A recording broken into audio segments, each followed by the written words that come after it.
All right, we are live. Welcome to our virtual workshop today on the impact of AI and ChatGPT for B2B marketers. I'm just going to give it a few moments to let people come in and get situated. You're welcome to use the chat throughout the presentation. So if you want to say hello, drop your name, maybe where you are or your company or organization, feel free to do that. For anyone else in the Southeast Wisconsin area, you will know that it is very, very hot today. So I hope everyone is staying cool. Good morning, Emily. Good morning, Eric. Thanks for joining. Give it a couple more moments here. Hi, Chris. Hello, Martha. All right. Okay, I'm going to go ahead and, oh, yes, Eric, this will be recorded and shared. You should actually get immediately after the end of the presentation, a full recording emailed to you from StreamYard. So yes, you should have that right away. All right, so many people. Good morning, Antonio. Good morning, John. All right, let's go ahead and get started. I don't want to waste too much time. So as everyone probably knows, today we're talking about the impact of AI and ChatGPT for B2B marketers.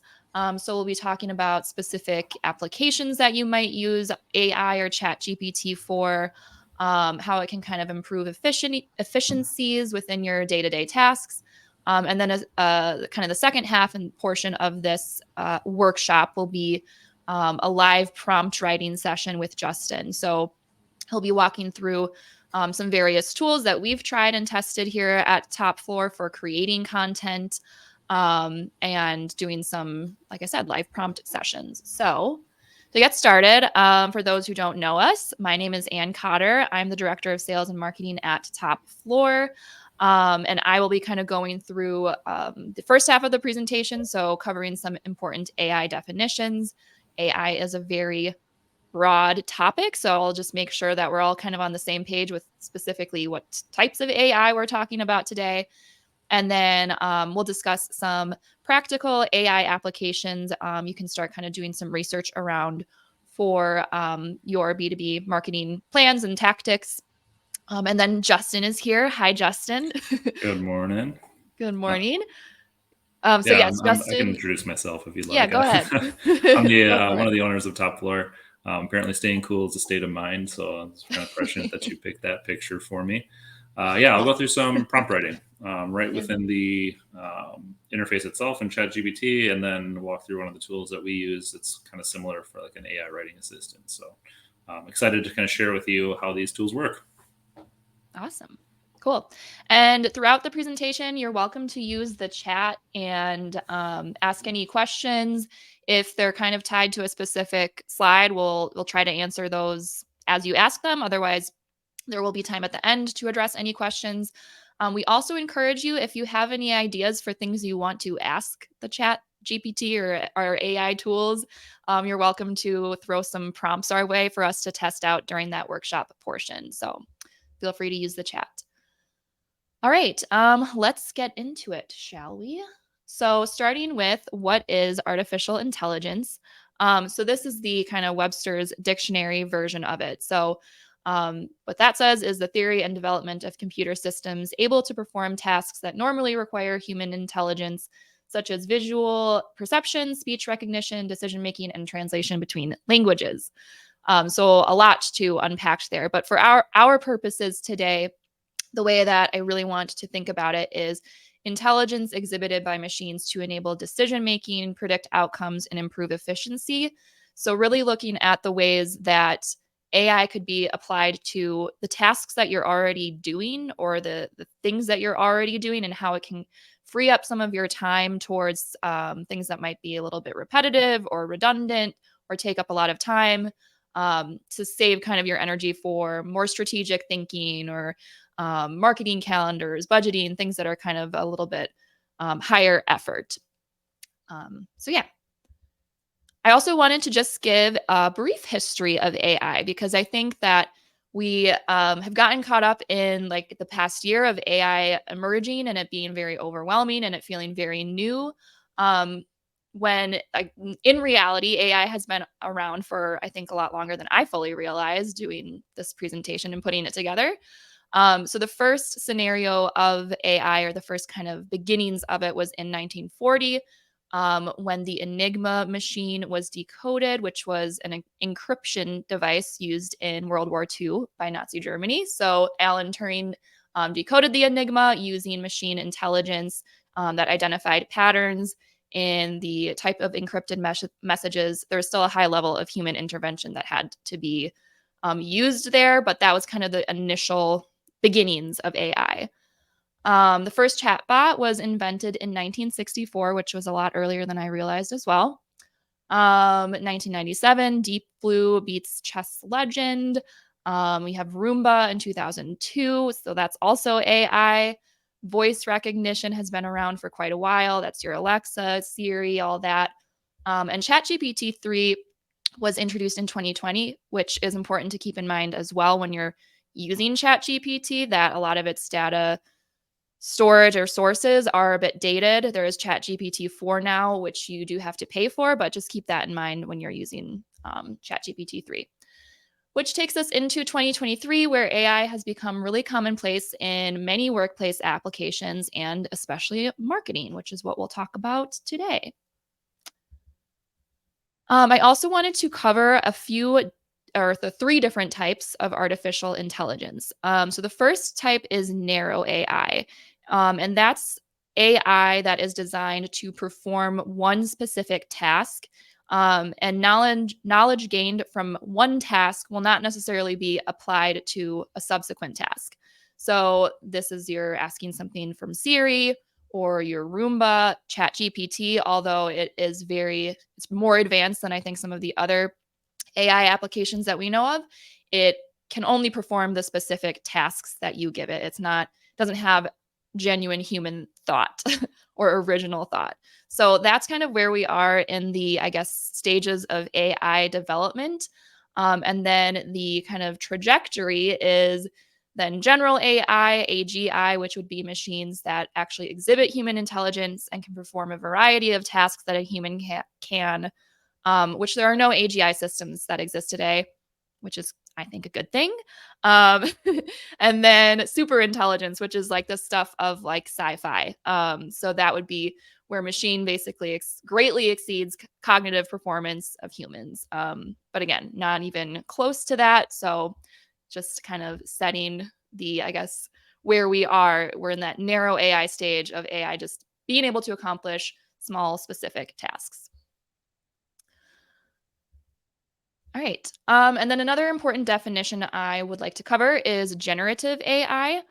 So this is a specific, type of application of AI, and it's technology geared for creating content, which is going to be largely the focus of this workshop today. So generative AI combines algorithms, large language models, and deep learning neural networks to generate content that is based on patterns it observes in other content or the data sources it's learning from. So it's capable of generating text, which is kind of what we'll be, again, focusing on today is that writing and copywriting. But it can also be used for coding, images, which I know Justin has tried before, and I think it's maybe not the best at creating images. There are some AI that do it well, and then there are some that create horrifying, nightmarish images. So yes. Yeah. So if you want a good laugh or to scream or cry, you can try that out. And other media in general, it can be used to create. So the two that come to mind, I think most obvious are ChatGPT and then the kind of Google equivalent of that, which is Bard. A couple other important definitions here that go along with generative AI are natural language processing and generation. So natural language processing, or NLP, is the ability of an AI like ChatGPT to quote unquote understand or interpret based on that data sources that it's using what the human input is asking in its kind of natural language pattern. And then the flip side of that is natural language generation, which is being able to produce human-like automated responses, again, based on its learning from those data sources. So there's a lot here that I'm sure many of you are familiar with. Again, ChatGPT and Bard, but also Alexa, Siri, chatbots like live chat would be a good example. Tableau is a data analysis type of tool that can kind of give you information about data that you've input and tell you trends or predictions in human-like form or text. Yeah, and I think these two pieces are really what's kind of thrusted things like ChatGPT to the forefront. Is it's making Mm-hmm. AI very accessible to kind of the everyman. Yeah. If you look at some of the iterations before, if you've ever tried to program a Roomba, you probably have to have like 3 PhDs in order to get it to actually do what you want it to do, other than Yeah. just hitting go. So yeah, that's why ChatGPT seems so new and so thrilling, and why everyone's excited about it is because you can almost have a conversation with it like it's a Mm-hmm. human, and it tries to understand your intent, which is pretty interesting. Yeah. It is really cool. Nothing really like that in past history.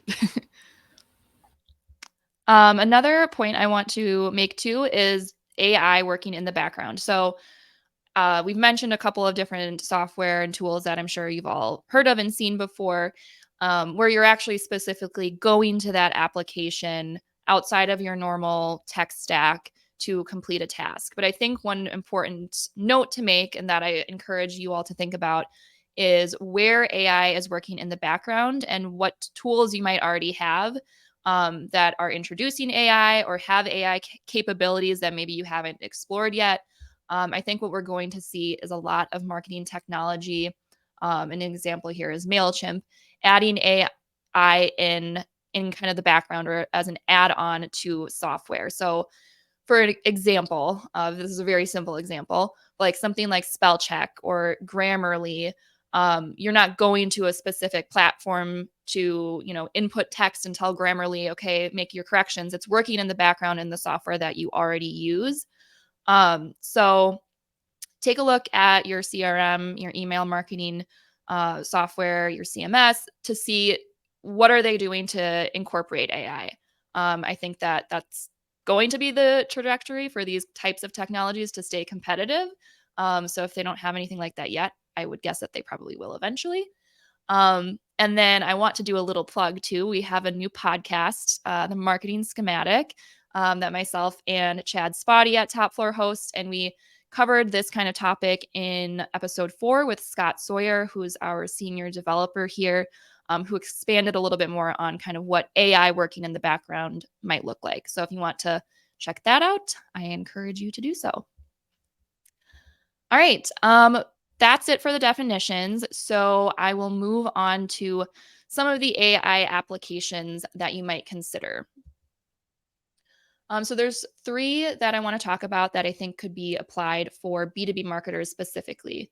So the first one is lead nurturing. So using AI to either personalize or tailor messaging, but it can also just be to make lead follow up a little bit quicker or more efficient, just automating that process. Data analysis, I think, is another one worth exploring to understand user behavior. And that really feeds directly back into that lead nurturing. So, in order to send personalized messages, you have to have data around that user and kind of what their activity looks like. So, that's another big use case emerging with AI. And then the last one is content generation. So this will spend the most time on doing that kind of workshop component where we'll go behind the scenes with some of these tools. But this is using AI to generate outlines, brainstorm topics for your target audience, and even potentially write full-on articles or blog posts, landing pages, etc. All right, so the first application here that we'll dive into is a lead nurturing and automated personalization. So automated personalization can be a really powerful tool for B2B marketers to improve relevance and effectiveness of their marketing campaigns. So it can be used to personalize things like your email content, your landing pages, ads based on individuals' demographics, needs, and interests. So most software basically it looks at data points across different software you have, such as your CRM or your website, and sort of evaluates based on that user's behavior, um, whether they're a quality lead or not, and can kind of segment them into buckets. So if they see someone going to service area or service pages related to something specific, they can feed them content that kind of relates back to that service. But the important things to note here in order to be successful with something like this is you have to know one, who your target audience is, and have really clear ICP and firmographic data around that person. That is going to be really important. And then two, you'll of course have to actually be able to track that customer data. So that customer has to be a known contact in your CRM and has been willing to give you their email and their contact information, accepted cookies and tracking and whatnot. So this isn't just anyone who comes to your website, you can start automating campaigns. They have to be known contacts. So a couple of examples of this. So I think one of the first ones that comes to mind is email campaigns. So automated email series that deliver messages based on individuals' level of interest. Again, maybe what pages they've visited, their needs, demographics, and engagement.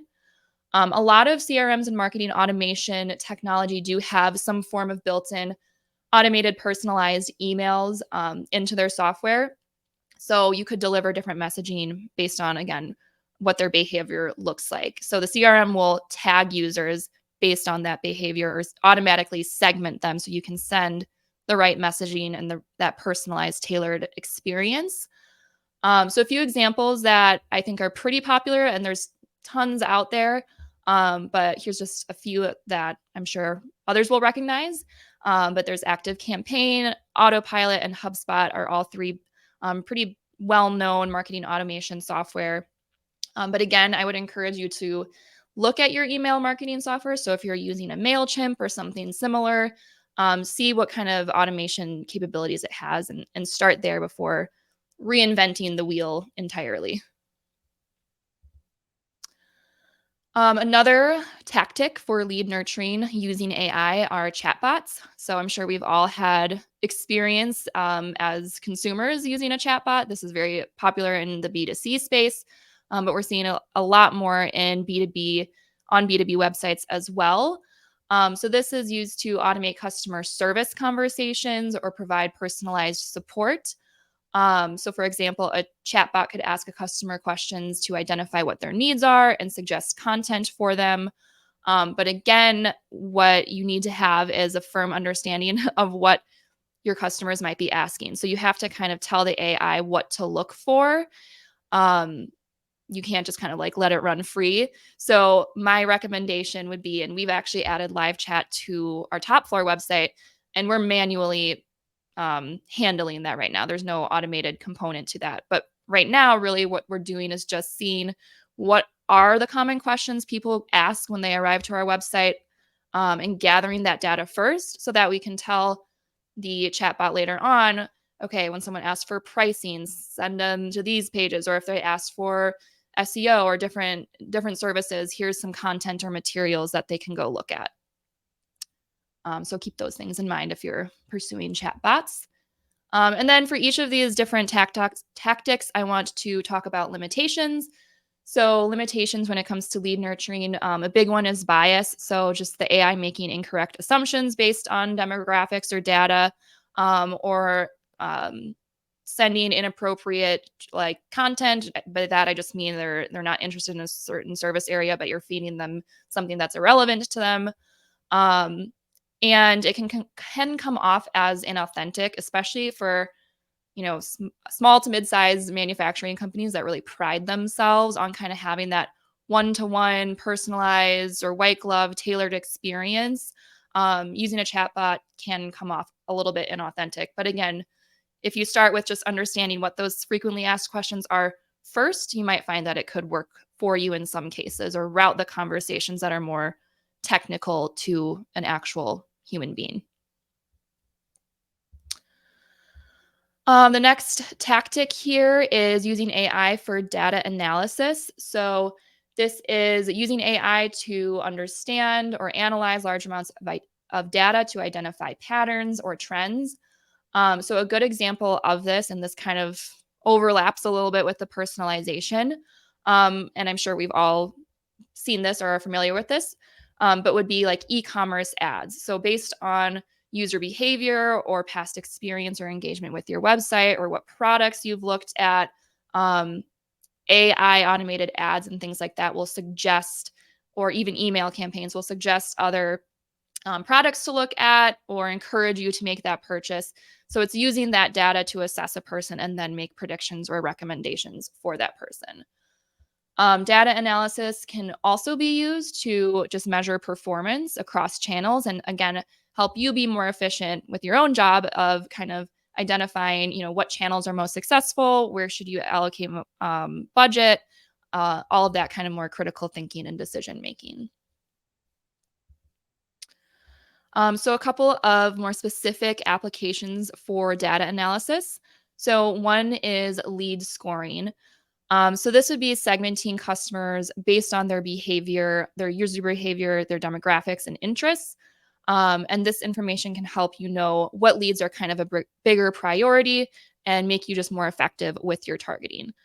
Again, a lot of CRMs kind of have some sort of functionality like this built in, even if it's a manual input. They might not all have an AI generated version of this.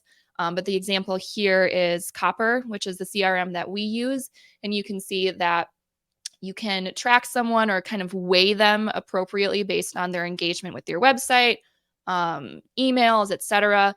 And that kind of helps then your salespeople know, all right, this is a highly engaged account. But again, you have to make sure that that person matches your ICP and is actually the right fit customer, because someone could be really highly engaged with your content, but they could be looking at your stuff for all the wrong reasons, or they're just not the right fit. So make sure you're balancing that ICP too. Um, and then the other use with data analysis, actually, sorry, let me go back. I knew there was another point I wanted to make here. So I would say to start with something like this, looking at whatever CRM you have right now, and just Googling automated lead scoring to see what kind of capabilities your tech stack already has. Again, start with what you have. You don't have to invest in a bunch of new software. But if you are looking for kind of a more advanced version of this, there's other software out there like Demandbase or Terminus that essentially look at all your data points across really all marketing software that you're using. So advertising, email, website, and basically aggregates that to say who's the most interested contact and do they overlap with what your ICP is to tell your sales team who's the right fit to reach out to or prioritize. All right, now moving on to using data analysis, AI-powered data analysis to identify trends. So this would be just identifying patterns and data that you're feeding the AI so that the AI can help make some sort of informed decisions that can then help you develop your sales and marketing strategy. I, full transparency, don't have a ton of experience using any kind of these tools, but there are several out there. So we use Looker Studio for our reporting, for our clients' reporting. And there are add-ons that you can investigate. One that I know of is Tellius, which basically looks at that data that you're pulling into Data Studio Report and helps to make sort of predictive analysis or recommendations or pull out, maybe highlight things that you might miss. So I think for large amounts of data, that could be valuable. Again, a lot of the software and whether it's worth looking at comes down to how much data that you really actually have to sift through and if it's worth the investment. But other software here would be like Tableau or Microsoft Power BI. So business intelligence platforms can help with this kind of thing. And then limitations here. So you need sound data again, kind of a lot of overlap between the limitations for all of these different applications. So you need to know your customers in order to kind of appropriately weigh them, essentially. And then cost and complexity here are big ones, I think, too. So a lot of these systems require a lot of upfront labor to get working correctly and can be a big investment. So just keep those things in mind, too. All right, the last application here, content generation, which will funnel us into the workshop. But this is, I'd say, probably what we've used AI for the most on the top floor team. So we have the most experience in this area. But this is allowing you to kind of create content at scale or more efficiently. So it can help you to create, again, things like outlines, generate ideas. It can also help with keyword research, basic keyword research. So that's kind of the way we've been testing it out here at Top Floor. And a couple examples. So I think the most obvious is using these AI tools, generative AI tools for writing. So we've already talked about it, and you're probably familiar with ChatGPT 3 or Bard. But there's other software tools out there too that have kind of unique capabilities. So one that we've tried out is Jasper. I think maybe Justin will walk through that one. I'm not sure. And that one is really dedicated for content writers. It gives you different templates for creating blogs, social media posts. I think it even offers to or there's a capability where you can put a blog maybe you've written several years ago and have the AI update that or refresh it or make it more modern.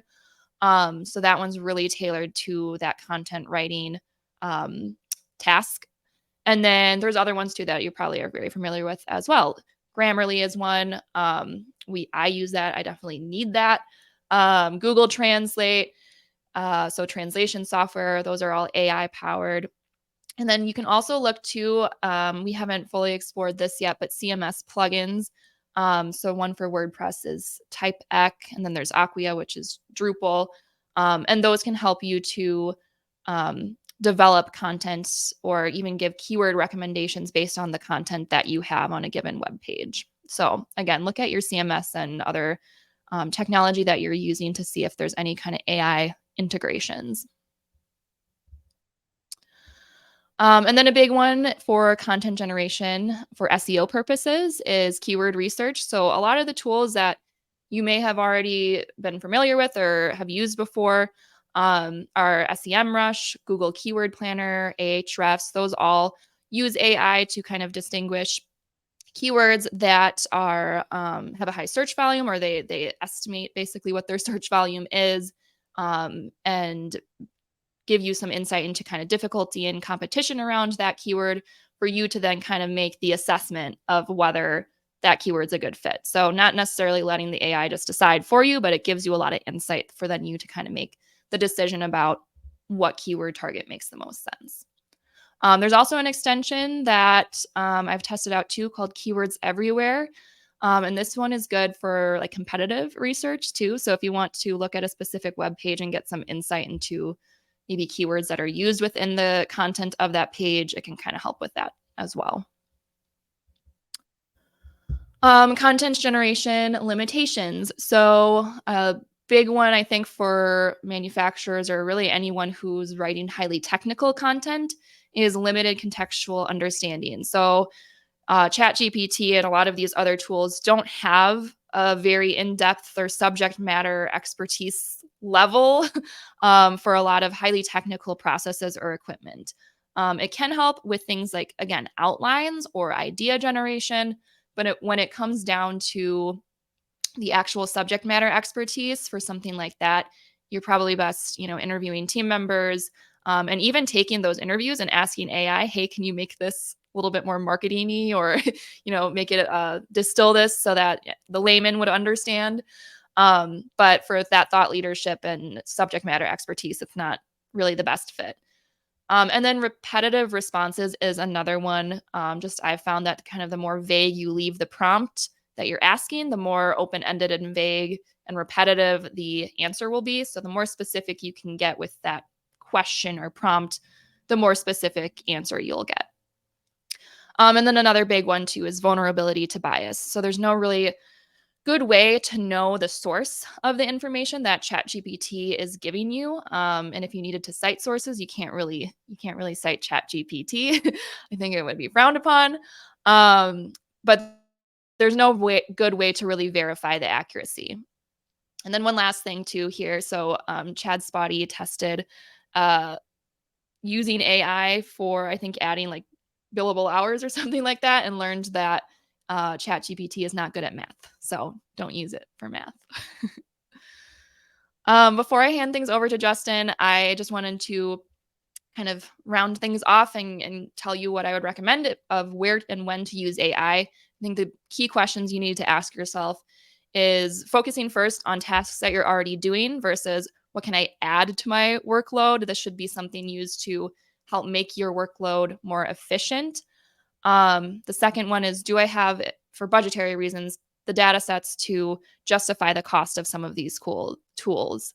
So that's a big one as well. And then also, how will this fit in with my existing marketing technology? So those are kind of the key questions to ask as you're exploring where AI fits in with your day-to-day applications.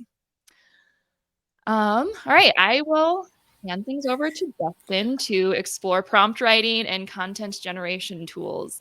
Great. Yeah, and I want to kind of just throw a couple of notes up top. You know, when we say utilizing things like AI to do content generation, we're definitely not recommending just plop a prompt in, copy and paste, and publish. It can definitely help with cutting down on the writing time. So if you think about a blog post now, maybe it takes you 3 to 4 hours to write it because you got to do the research, you've got to outline it, you've got to write it, and then maybe like an hour to do some editing.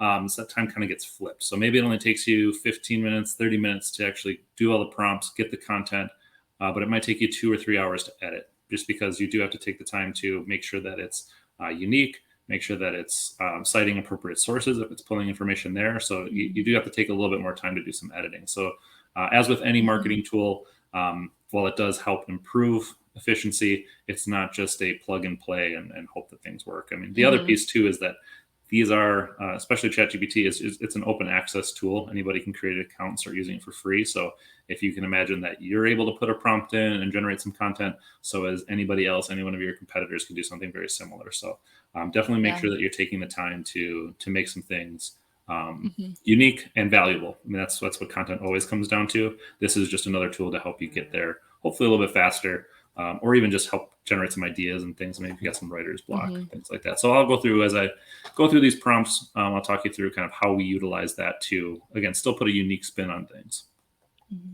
All right. So a couple of tips before we get into the specific writing with prompts. That's what your input is. Take the time to be clear and concise. I mean, think about this as somebody that you need to explain exactly what you're looking for. I always kind of liken it to a new employee, someone who doesn't know your business, doesn't know your customers. You have to be very specific about what you're looking for and what you're expecting from an output standpoint. So be clear and concise, and if possible, provide some context. There is the ability to give it some examples. Maybe there's another article out there, another website or something that you can say, hey, this is an example of this. You can provide some context, or you can just say, hey, this is my target audience and this is what they're looking for, the jobs that they're trying to accomplish. Just give it as much information as you can to try to improve the outputs. And then definitely, keep your audience in mind. So if your audience is kind of the everyday consumer, you don't want to come up with something too technical, and vice versa. If your target audience is engineers, you don't want to write something super basic that they're going to dismiss out of hand. So just make sure that you're keeping that in mind, and use a consistent voice. So if you are trying to write for engineers and you use a very kind of call it marketing fluff type prompt, it's going to kick out some marketing fluff for you. But if you're very technical and very specific, it will try to match that voice and that request. So the last tip is just experiment. I mean, there's no cap on how many times you can use it, at least as far as I know. I haven't hit it yet, at least. So yeah, just try things out, rewrite, retest, and have some fun. All right. So there's a couple interfaces. So the one I'll spend the most time in today is just working directly within the ChatGPT interface. So this is at chat.openai.com. OpenAI is the company that developed ChatGPT and has been maintaining it and training it. The nice thing off here is you can build off previous prompts. You can rephrase things if you don't get the desired output, and you can kind of work kind of within the little tools and tasks within it. It does save some historical data for you. I don't know what the limitations are on it offhand, but one of the benefits, and if you'll switch to the next slide, of some of the AI writing assistants is you actually do have the ability to save projects and build off other pieces of content and kind of keep all your work nice and organized. The nice thing too with these, so a couple of options are Jasper is one that we've used, WriteSonic and Anyword, or some others that are out there. But they usually provide you with some prompt guides. So if you just know that you need to develop a LinkedIn post, they kind of give you specific fields to fill in. So it kind of takes a little bit of that guesswork out of what type of information do you need to provide to get a good prompt. So with that, let's dive in. Right. Let's start playing around with the tool. So I did prepare some prompts just so you don't have to sit there and watch me type and judge me on how slow I am, or errors. Misspellings. Yeah, misspellings and all that. So since we're talking about content generation, one of the things that we want to take a look at is just some maybe topic ideation. So this kind of goes against my first tip, and there's a reason for that. My prompt is to create a list of blog topics that a plastic injection molding company can use. I intentionally left it vague just so that we can kind of see the quality of what's being output here. So again, if you think about your plastic injection molder, people probably know what it is that you do or why they might need you. So things like the basics of plastic injection molding, how much value is there in that, or advantage of using injection molding versus for mass production. Maybe that's a little bit further down the funnel, but again, just very vague. Kind of the audience is all over the board. The topics are all over the board. So what you can do, and actually ChatGPT has started to do this a lot now, is just start to give you little tips. Be like, hey, tailor these for your company's expertise or your target audience's interests.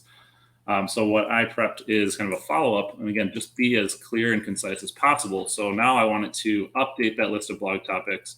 We've got a target audience of people who have ideas for new products, and they're looking for ways to create their products and bring them to market.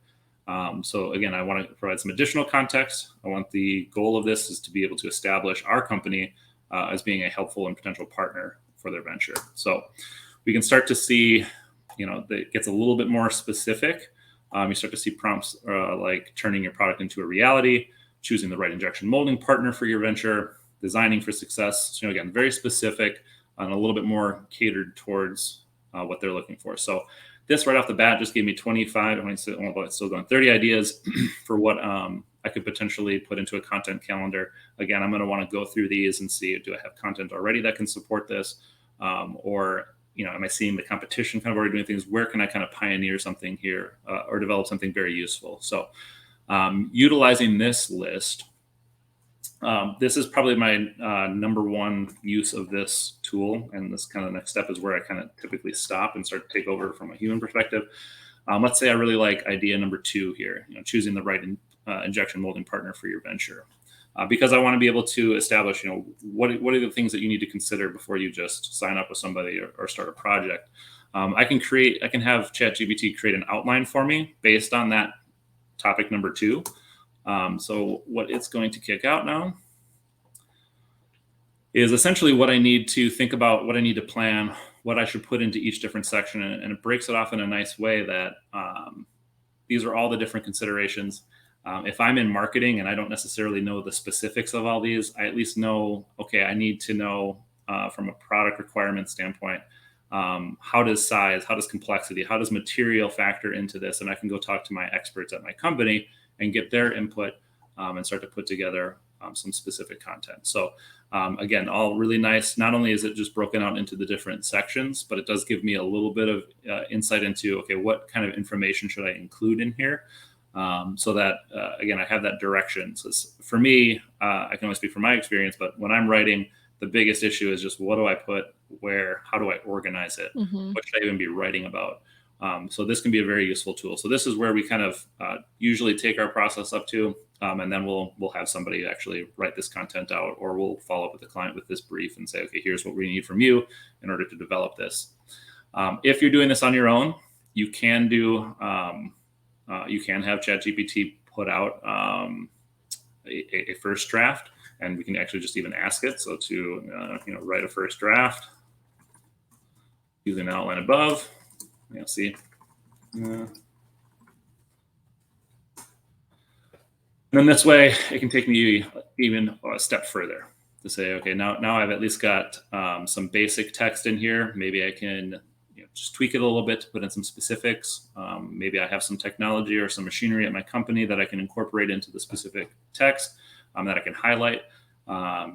with any blog post that you write, you want to look for ways to kind of link back into your existing content or your existing services to kind of keep people engaged on the website. So you can start to look through some of that text to say, okay, where do I, for this case studies and success stories section, are there specific case studies that I can link out to and incorporate before I publish this blog post? So there's some really good kind of ways to take you down that content writing step. But again, I highly encourage that you still need to have somebody with some expertise to put their unique spin on it, to put their expertise, their value into it. Otherwise, like I said, anybody could generate this.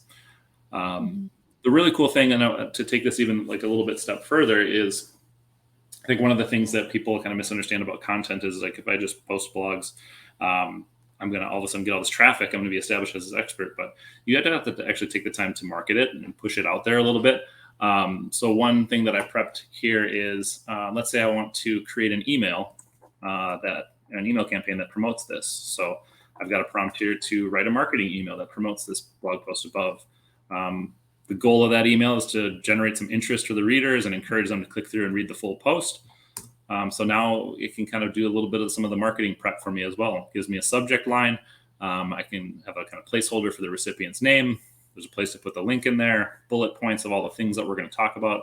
It's a little lengthy, as Anne mentioned. Sometimes it can get a little verbose or a little repetitive and kind of marketing fluffy, but at least it gets me to a point where I have the bones of a marketing email and I can kind of trim things out. I can make it a little bit more interesting. I can put some images into it, but I do have something to at least start from on the marketing side of things.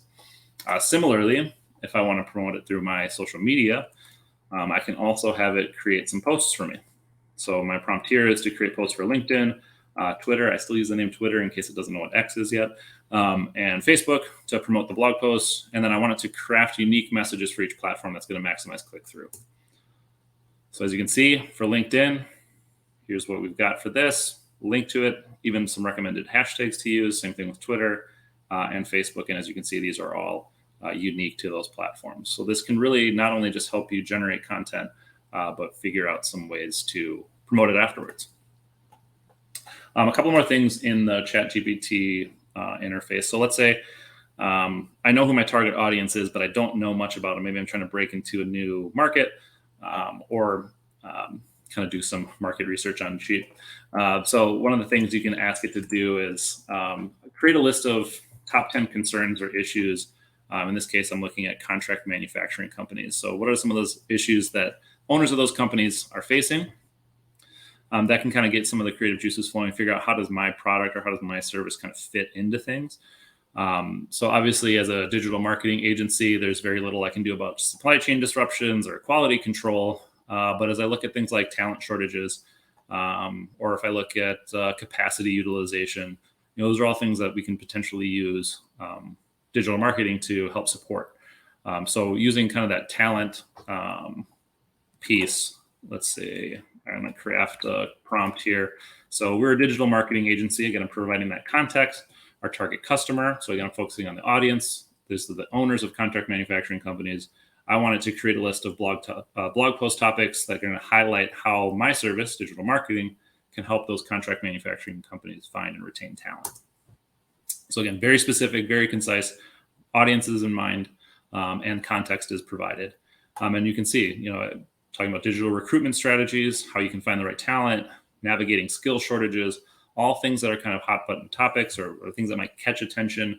I now have my blog post topics that I can then take those steps I took above, create an outline, develop my content myself, or even have it do a first draft for me. So those are just some of the, kind of more practical applications when it comes to content generation. One thing I also like ChatGPT for is kind of to do the opposite. So maybe there is a post, and I'm going to pick on Anne here for a second. So on the top floor blog, maybe I'm really interested in this, but man, I don't want to read all this. So what I can do, I can grab all of this content here. And then let's head back to ChatGPT. I can tell it, all right, let's summarize this article. All right, let's be specific. Let's say the article below. And I want it to focus on specific actions I can take. and then I just paste all the text. I just copied and pasted that right into ChatGPT. So it's going to take a little time to think. And then you can see it's starting to kind of break it into specific sections, focusing on relational versus transactional gains, and having to have some bullet points underneath it. So while it's not very concise, it's still a lot shorter than that whole article. I can still get some general information out of it. And again, it just lets me know, hey, maybe I want to know a little bit more about how to nurture my existing customer base. This part's interesting to me. I can then head back to that article and look for that specific section and read through the specifics there. So that's another thing I use a ChatGPT for. Real quick to kind of wrap things up, and then we'll get into some questions. I do want to just give you a little bit of an insight into, as I mentioned, we have Jasper, and there's other AI writing tools out there. The nice thing about these tools, again, is you can kind of create campaigns to kind of keep everything nice and organized in one neat space, maybe share with the team members as well. But I think the biggest benefit here is when you create a new content project, they have all sorts of templates available to you. So maybe you've got, you just need to write a conclusion paragraph. I hate conclusion paragraphs. I hated them in school. I'd rather have someone else do it for me. I got the whole post written. I can just have them kick something out for me based on what I've written. Content improvers, email subject lines too, so you can test some things out to get to specific users, see what engages people. There's tons and tons of options out here that just you wouldn't even necessarily think about needing. But we're just going to jump back into what we've already been talking about, which is let's do some blog post topic ideas. So here's where you can see, all right, we've got a company name. We're just going to go with Plastic Injection Company. Something vague. All right, and then we want to, what was I talking about here? We wanted to, I'm just going to grab this from my prompts. We have a target audience, people with ideas for new project. All right, we got inventors, we'll just say, for lack of a better term, for audience. And then for tone of voice, you can do things, I mean, just really throw anything in there. There's a list they have available to you, but I'm just going to go with helpful. And then they give you an option to add some examples. So you can either give it specific outputs, you can give it websites that you like, things of that nature. And if you need to change anything with languages, you can do it there. Then you just click generate and it kind of does all that for you. So again, unlocking the potential of your invention, partnering with plastic injection molding, or the ultimate guide to bringing your invention to life. You can see it still uses ChatGPT, so you're going to get similar-ish responses from it, but the benefit of something like a tool like Jasper, again, is just going to be that it has these templates. It has kind of the thinking behind the prompt is kind of taken away from you. You just kind of have to plop these inputs into the specific fields and go. And then you can, again, save those campaigns and edit those things right there within the native tool. So, yeah, that's what I've got for you today. Hope that was very useful. Love it. Do we have any questions? A couple things came through. Eric said this is really cool, so I think he agrees. Great. Let's end on that positive. Right? Yeah. We did have a question of whether ChatGPT-4 data, well, it goes up until September 2021. Do we know when they will update that data? I personally do not know. I thought I saw something that ChatGPT-4 was more recent, but that might have just been when it was released. So I'll be honest, I don't know. They don't really publish when they're going to update data sources, things like that. I know that you can provide it with URLs and have it analyze content from those, but it's not just going to have that knowledge available to it readily. So if there is something specific that you needed to kind of know, that's where that context piece comes in.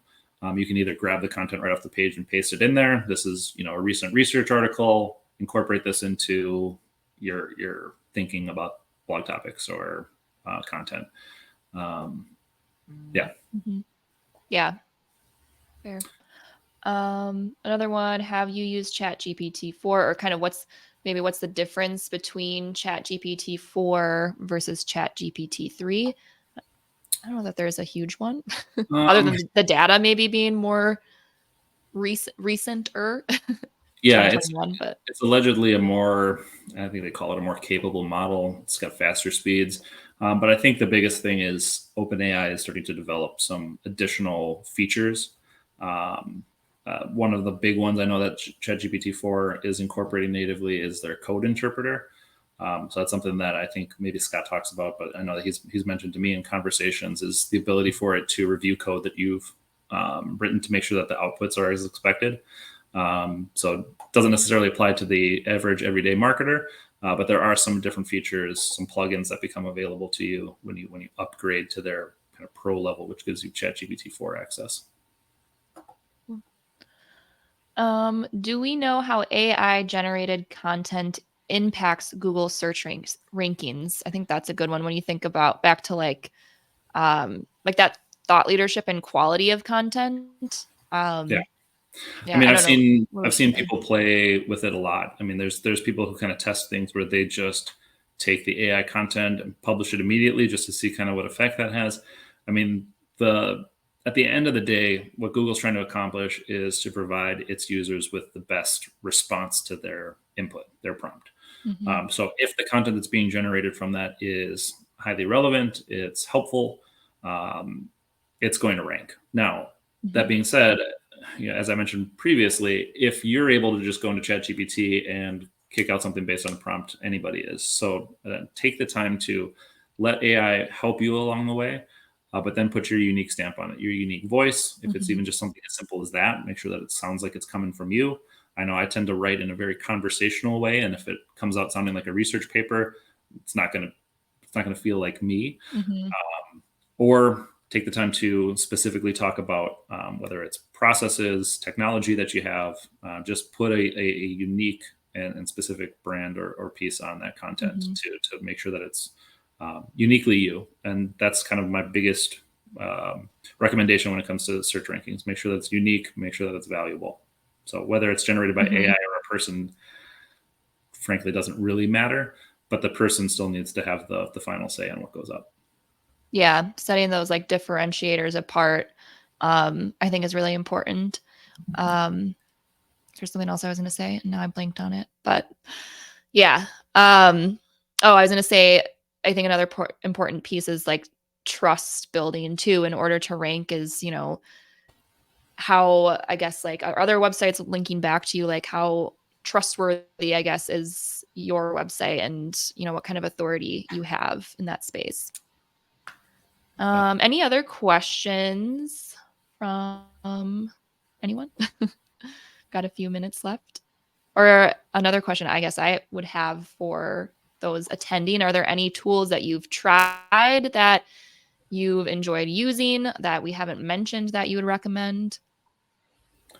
While we're waiting for some responses there, one thing that Mhm. I'll call out is I think it's called Otter AI. Oh, yeah. That's a nice tool that you kind of invite it along to meetings with you, and it will transcribe the meeting for you. You can have it write summarized notes. So I mean, there's some really interesting things happening with AI tools out there. It kind of acts as a virtual assistant. I know that when I'm having meetings, whether it be one-on-one with team members or with prospective clients or existing clients, it's very difficult for me to take notes while also still being engaged and present in the conversation. So having a tool there that can record that for me, I can listen back to the specific recording, or I can just rely on the transcript and kind of get the general notes out from it. Has been incredibly useful. Then you can even use ChatGPT to craft a follow-up email. It's like, hey, include the action items that I highlighted in the call and craft a follow-up email. It can be really useful as well. That was Yeah. called Otter AI. I'll type it in the chat here for you. So Mhm. Thanks, Eric. He says this has been one of the best seminars he's been to. So kind. Eric is a Uh, plant. We paid him to show up and talk directly with yeah, us. not sponsored. That's great. Career Flow, Martha mentioned, a Chrome extension that uses AI to help optimize LinkedIn profiles. I think that's really an important one too. Mm-hmm. Um, Yeah, I mean, the last thought mhm, I'll leave here as we wind things down here is just play around with it. Don't be afraid to ask ChatGPT a question. It's not going to judge you. It's not going to think you're stupid. Just mhm, ask it for something and see what it kicks mhm. out and see if it's useful. I think Yeah. there's all sorts of applications. I think when we did our podcast about AI, Chad Mhm, Spotty, my partner, was talking about all the different ways he uses it in his daily life. So I think he had it plan mhm. its meals for his family vacation. I was like, I never would have Yeah. even thought. to do Yeah. something like that. So just the capabilities are there, and I think there's a lot of stuff that it can do that people aren't even really thinking or talking about. So just try Hmm. it, play around. Yeah, I echo that. I used it to send a birthday invite for my husband. I'm doing a Harry Potter themed birthday, and I don't know anything about Harry Potter, so I asked ChatGPT to write a Harry Potter themed birthday invitation, and it worked really well. People were impressed. Did you have a professional Harry Potter fan edit it for you and make sure that it was valid? I just ran with it You just and went with hoped it. for the Okay, best, and people really appreciated it. So I think I did okay. great. And I did tell them I had to be honest. I was like, I didn't come up with this. I don't know enough Harry Potter. All right. I'll give like another 30 seconds to see if there's any other questions. Otherwise, I think we can go ahead and wrap up. As I mentioned earlier, this is recorded. So as soon as we're done here, you should have a full recording of this pretty promptly. But we'll also send up a marketing email too with the full recording of where you can go find it. Yeah. Yeah, and if you have any Thanks. specific questions about it, Yeah. feel free to follow up with myself or Anne. We'd be happy to help out. Yeah, Answer any questions if you absolutely. didn't feel comfortable asking them in front of the group. Yeah. Cool. Thank you guys. Thanks for joining and have a great rest of your day. All right. Bye. Bye.